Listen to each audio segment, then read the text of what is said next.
The Labor Department released last month's employment numbers, and after two disappointing reports for August and September, October was a positive surprise. Unemployment came in at 4.6%, better than economists expected. They also expected about 400,000 jobs to be added to the economy. That number came in at 531,000, so it beat that. Joining us now for a breakdown of the report is Chris Markowski from the Watchdog on Wall Street. Chris, I wanted to point out something since we were just talking to Leo. Among the numbers, transportation and warehousing, 54,000 people hired there, and that should help a little bit with the supply chain. I'm assuming that includes some truckers, so that's a good direction at least. Yeah, we could probably double it, and we'd probably be much, much better at this point in time. But, you know, you kind of think about that and the rules for truckers. You talk about a socially distanced job. You're in a cab by yourself. Why in the world would you need to be vaccinated? But, yeah, it was actually a great report today. It was actually in the Wall Street Journal talking about the problems in California. And it's actually regulations which are really making it very, very difficult in regards to independent contractor truckers not even being able to work in the state and going and basically helping with that supply chain. Yeah, shortly after these job numbers were released, President Biden took full credit for them. Listen. Over 5.5 million jobs. Unemployment down a record pace to 4.6%. And before we passed the rescue plan, forecasters said it would take to the end of 2023, to get to 4.6 unemployment rate. Today, we've reached that rate 2 years before forecasters thought it was possible. I would humbly suggest this is a significant improvement from when I took office and a sign that we're on the right track. But if you take a closer look at the numbers, specifically women, 2.4 million fewer jobs than in February 2020. Also for Black Americans, the unemployment rate this month higher than for both Hispanics, Asians, and white workers. And then also the all-important labor participation rate, which is still holding steady, and we need to have that go back up, right? Well, one of the higher labor participation rates we had was right before COVID started. I think it was a little over 63%. Now we're down to 1970s levels, around 71.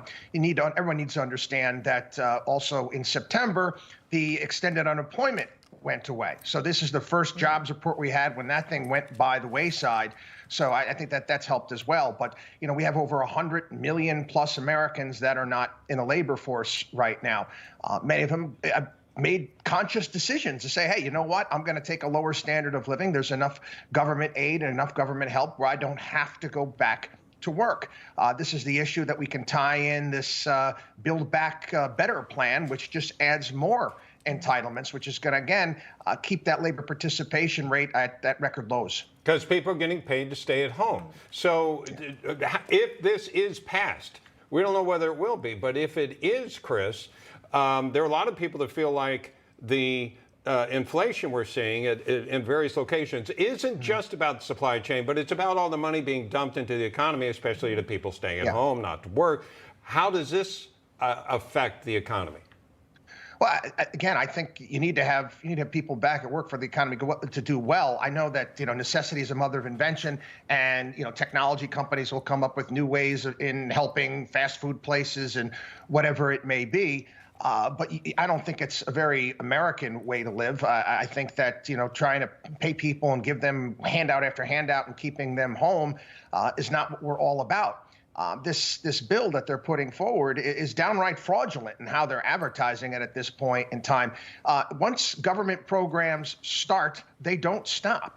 Right. And they're pricing these things out over, one of them, the child tax credit, just over a year.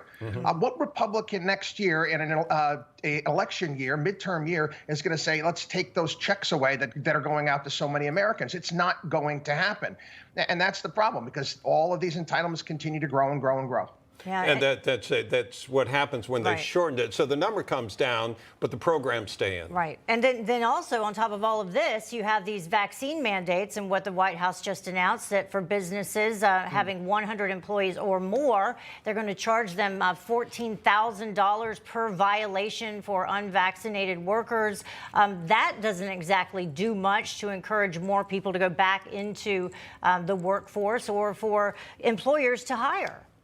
Yeah, that's just what businesses want. They got to deal with an 80,000-page tax code and tons of federal regulations. Now we got OSHA breathing down the backs, and they got to be a police force to make sure that their unvaccinated people are wearing masks. And again, this is going to get tied up in courts in various different places where states are going to say you don't have to abide by that. And it's going to get into a bit of a match between the federal government and states like Florida and Texas and some of the other ones out there.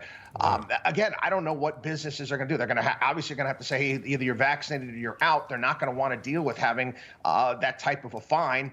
If it's repeated fines, it could get into the hundreds of thousands of dollars. Right. Not to mention the fact that people look at this and they say to themselves, what if I had 99 employees? What difference does it make? Hey, I'm Rob Finnerty. Thanks for watching. If you enjoyed this video, please join the conversation in the comments below. Don't forget to subscribe, too. Hit the bell icon to be alerted to breaking news. And remember, there's a whole lot more on Newsmax TV, America's fastest growing cable news network. Newsmax TV, we're real news for real people.